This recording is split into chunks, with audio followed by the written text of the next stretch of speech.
Hi, this is Jacek, and in this PHP tutorial I'm going to be going over the basics of sending emails from a PHP script. But before we get into all that, just a quick note on setup, because before your PHP installation can send an email, you have to set it up to be able to do so. If you're using Linux like I am, it will sort of be done for you if you like, because the default install will detect the location of your sendmail binary, but we don't need to get into that, it's sort of too complicated really. If you're using Windows, the sort of popular PHP server type distributions like XAMPP, or how you're supposed to say it, for example, come with an SMTP server already set up and working and ready for you as well. You just need to make sure that you start it up before you sort of get into sending emails. I believe in XAMPP, or with, well, I think with all of them actually, it's called Mercury or something along those lines, and you can just start it from the control panel. I won't really show you how to do that because it's quite simple. You just need to click start. Should work then. There is another slight problem that you may sort of see where emails just don't arrive, but I'll go into that a little bit later on. Anyway, so let's get on with the actual sort of code. So what we want to do is send an email from a script. I'm going to be using this script here, email.php, just as an example.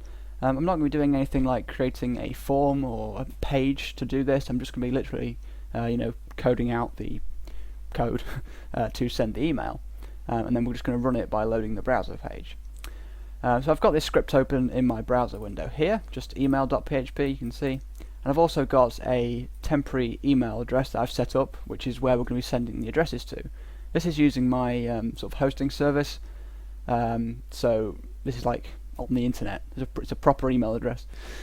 Yeah, I'm not really sure why I'm saying that. Anyway, if we just go to the code, we can sort of get started. So at the moment this page is completely blank. It's just got the opening and closing PHP tags, and what we're going to do is use a PHP function to send an email. So if we just use that function to send an email, you just use the mail function. This function takes 5 parameters. We can ignore the last one. So the first parameter is the address you want to send it to, and the address of that inbox I just showed you is this. Okay, like so. Second parameter is the subject line, so let's just try test email. The third parameter is the actual message, so what will appear when you open the email. So let's just type, I don't know, message body. And then finally, this one is a bit more technical. It's additional headers, and what this is, well, when you send an email, it's sort of split up into 2 sections: headers and sort of the body of the message, the content. So headers are sort of technical things, and they tell the email server and the sort of email client, in this case it's browser-based, some things about the email. So one of them is the subject line. So the header will be subject, like so, and then the subject, which is in this case test email.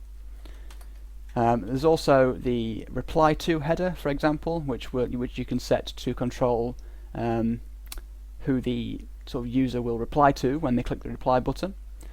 But in this case, what we want to set is the from header, because that tells the client who the email is from. Quite important. So you just add in the fourth parameter, sorry, from, like so. This is how headers are formatted. The name of the header, colon, space, value, sort of key and value pairs basically. It's quite simple. And the value we're just going to use here is, well, we'll just do the same. Why not? In reality, this would most likely be your email address instead of mine, obviously. So if we just go back to our browser and hit reload on this page, and then go back to our inbox and reload it, you can see that this test email has arrived, and you can see that it's from the same email address as the one we sent it to. So again, like I said, you would most likely put your email address there. So if we open this up, eventually, you can see that we have this message body, and that is because that's what we specified as the main sort of body of the message. And if we just click this little arrow here, you can see that these things here are all of the headers. So if you remember, I showed you the example of the subject. Here's that header here, and then here from at the very end is the one we added. So anything that you add in the additional headers field will be placed at the end of this list. These other things you don't really need to worry about, they're kind of added by the server. So just ignore that, but try not to get too bogged down in headers, it's not very interesting. So that's essentially it for the basics of sending email. Obviously, you can use sort of variables as each of these parameters. So you could have the like email address a bit more dynamic, like you could send it to someone from a database or send multiple emails, that kind of thing. And now that other problem that I sort of said I'd mention a bit later on, and almost forgot about, to be honest, is that sometimes the email just simply won't arrive in the inbox. According to your script, it will appear as it's sent, you won't get an error, except when you check, it just won't have arrived. The reason for that can be that your internet service provider, ISP, is filtering out SMTP looking traffic. For me, I don't have that problem in the UK using BT, so you can eliminate that if you're using the same ISP as me. But sometimes they want to protect their network against, like being used for spam, because you could just run this script infinitely and have it send out as much email as you sort of could. And that's obviously something that they would want to prevent happening on their network, because it gets them a bad reputation.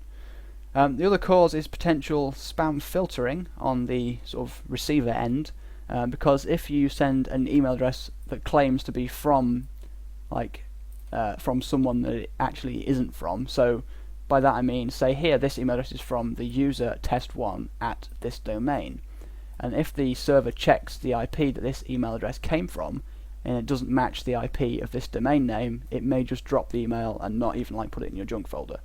I believe Google Mail and Hotmail are quite bad for this, so if you're testing with a Google Mail or Hotmail account, you may run into that problem. So that's pretty much everything I wanted to say. This is the absolute basics of sending an email message. In the upcoming videos, I'm going to be covering how to send HTML messages, so that's going to be a little bit more interesting. Okay, so thank you for watching, and hopefully this was useful.